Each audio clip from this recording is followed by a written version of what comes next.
அகத்தீஸ்வராய நமக. ஓம் நம் குருவே நமக்கு என்றும் துணை. அனைவருக்கும் அகோரகாலை உபாசகர் ஆர் நடராஜனின் அன்பான வணக்கங்கள். இந்த வீடியோவில் நம்ம எதை பற்றி பார்க்க போகிறோம் அப்படின்னு பார்த்தீங்கன்னா, எவ்வளவு பெரிய கடன் சுமையாக இருந்தாலும் அந்த கடனில் இருந்து விடுபட ஒரு எளிய பரிகார முறையை தான் நம்ம இந்த வீடியோவில் பார்க்க போகிறோம். இன்றைய காலகட்டத்தில் பல பேரோட குடும்பத்தில் இருக்கக்கூடிய ஒரு பெரிய பிரச்சனை என்ன அப்படின்னு பார்த்தீங்கன்னா, இந்த கடன் பிரச்சனை தான். இந்த கடன் பிரச்சனையிலிருந்து நம்ம எப்படி தப்பிக்கிறது அப்படிங்கிறது தான் பெரும் போராட்டமாகவே வாழ்ந்துக்கிட்டு இருக்கிறாங்க மக்கள் அனைவருமே. இந்த கடன் நம்ம எப்போ அடைக்க போகிறோம், இந்த கடன்லேருந்து எப்போ மீள போகிறோம் அப்படிங்கிற எண்ணம் அவங்களுக்கு அதிகமாக இருந்துக்கிட்டே தான் இருக்குது. அந்த மாதிரி உள்ளவர்களுக்கு இந்த வீடியோவானது மிகவும் பயனுள்ள வீடியோவாக இருக்கும்.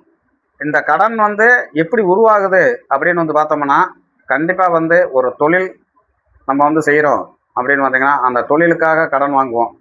அதுக்கடுத்து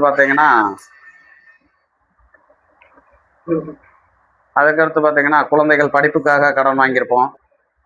மேலும் பார்த்தீங்கன்னா நம்ம மருத்துவ செலவு, இந்த மாதிரி பல வழிகளில் நம்ம கடன்களை வாங்கியிருப்போம். ஆனால் அந்த கடன் வாங்கும்போது பார்த்தீங்கன்னா நமக்கு நம்மளுக்கு ஒரு விடுதலை கிடைச்சிருச்சு அப்படின்னு நம்ம நினச்சிக்கிட்டு இருந்திருப்போம். ஆனால் அந்த கடனை அடைக்கும்போது தான் நம்மளுடைய கஷ்டங்களே அப்போ தான் நம்மளுக்கு புரியும். இப்போ இந்த கடனை வாங்கிக்கிட்டு நம்ம தவிக்கிற தவிப்பு அந்த இறைவனுக்கு தான் தெரியும் அப்படிம்பாங்க. கடன் வாங்குறது என்னமோ நீங்கள், அடைக்கிறது என்னமோ நீங்கள், ஆனால் தப்பு சொல்கிறது இறைவன் மேலே சொல்லுவோம். புரியுதுங்களா? இது எல்லாருமே சொல்லக்கூடிய ஒரு விஷயந்தான்.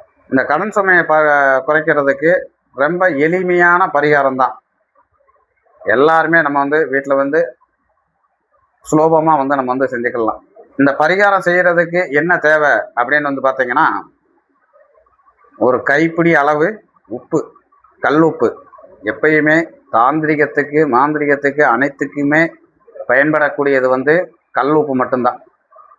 இந்த கல் உப்பை ஏன் நம்ம பயன்படுத்துகிறோம் அப்படின்னு பார்த்தீங்கன்னா, சர்வ தோஷங்களையும் நீக்கி மகாலட்சுமி அம்சத்தை கொடுக்கக்கூடிய ஒரு அமைப்பு தான் இந்த கல் உப்பு. அதனால தான் நம்ம பெரும்பாலும் கல்லுப்பை நம்ம பயன்படுத்திக்கிட்டு இருக்கிறோம். இப்போ இந்த கல்லுப்பை வச்சு என்ன பண்ணலாம் அப்படின்னு பார்த்தீங்கன்னா, முதல்ல நீங்கள் ஒரு ஆளுக்கு கடன் கொடுக்கணும். யாருக்கோ ஒரு ஆளுக்கு கடன் கொடுக்கணும். கிட்டத்தட்ட ஒரு 1 லட்ச ரூபா இல்லாட்டி ஒரு 2 லட்ச ரூபா கொடுக்க வேண்டியது இருக்குன்னு வச்சுக்கோங்க. 1 லட்ச ரூபாயோ 2 லட்ச ரூபாயோ ஏதோ ஒரு தொகை இருக்குது, கடன் தொகை இருக்குது அப்படின்னு இருந்த பட்சத்தில் நம்ம என்ன பண்ணணும் அப்படின்னு பார்த்தீங்கன்னா, ஒரு கைப்பிடி அளவு கல்லுப்பை எடுத்து ஒரு சின்ன தாம்பாளத்தட்டில் போட்டு அதில் அந்த 1 லட்சம் அப்படிங்கிறத நம்மளுடைய ஆள்காட்டி விரலில் எழுதி அந்த உப்புக்கு மேலே ஆள்காட்டி விரலில் எழுதணும். எழுதிட்டு அதுக்கப்புறம் என்ன பண்ணால் ஒரு 5 நிமிடம் கழித்து அந்த உப்பை எடுக்கணும். உப்பை எடுத்து மறுபடியும் என்ன பண்ணுறோம், ஒரு அகல் விளக்கு இல்லாட்டி ஒரு குடுவை மாதிரி ஒரு சின்ன மண்சட்டி, இதில் இந்த கல் உப்பை போட்டுருங்க. போட்டு அந்த கல் உப்பை நிரப்புற மாதிரி தான் நம்ம அந்த அகல் விளக்கானது இருக்கணும். அப்படி இல்லைன்னா அந்த மண்சட்டியும் அந்த கல்லுப்பு போட்டால் நிறையணும். அந்த மாதிரி தான் இருக்கணும்.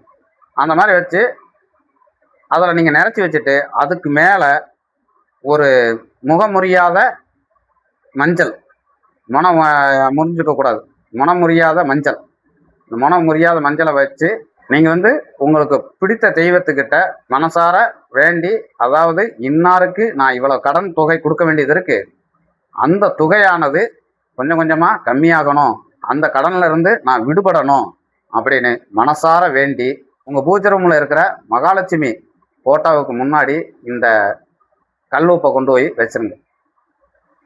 இதை ஒரு 11 நாள் கழித்து இதை என்ன பண்ணணும் அப்படின்னு பார்த்தீங்கன்னா, அந்த கல்லுப்பை எடுத்து உள்ளங்கையில் போட்டு நல்ல தண்ணீரில் நல்லா கரைக்கணும்.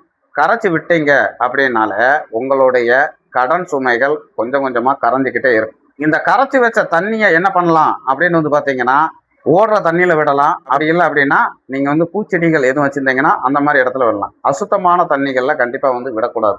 ஏன் அப்படின்னு கேட்டிங்கன்னா, நான் ஃபஸ்ட்டே சொன்னது தான், இந்த கல் உப்பானது மகாலட்சுமியோட அம்சம். அந்த மகாலட்சுமி வரவு நமக்கு அதிகமாக வேணும் அப்படின்னா அவங்களையும் நம்ம நல்ல முறையில் தான் நம்ம பயன்படுத்தணும். அப்போ ஓடுற நீர் அப்படிங்கும்போது பார்த்தீங்கன்னா அது நேரடியாக கடலில் தான் போய் சேருது. அதனால் அதில் தப்பு கிடையாது. அதே மாதிரி பார்த்தீங்கன்னா காலடி படாத பூச்செடிகள் நம்ம வச்சுருப்போம் பார்த்தீங்களா, அந்த இதில் நீங்கள் ஊற்றும் போது அதுலேயும் எந்த ஒரு கால்தடம் வழியாது. அதனால தான் இந்த பரிகாரம் செய்யும் போது எந்த ஒரு இதுவுமே மனம் சங்கடம் இல்லாம தெய்வத்துக்கு கொடுக்க வேண்டிய மரியாதையோட நம்ம வந்து செய்யும் போது பார்த்தீங்கன்னா இந்த கடன் தொல்லையிலிருந்து நம்ம வந்து ஈஸியாவே வெளிவந்துடலாம். இந்த பரிகாரம் செய்யறதுக்கு வந்து நமக்கு வந்து பெரிய விஷயமெல்லாம் கிடையாதுங்க.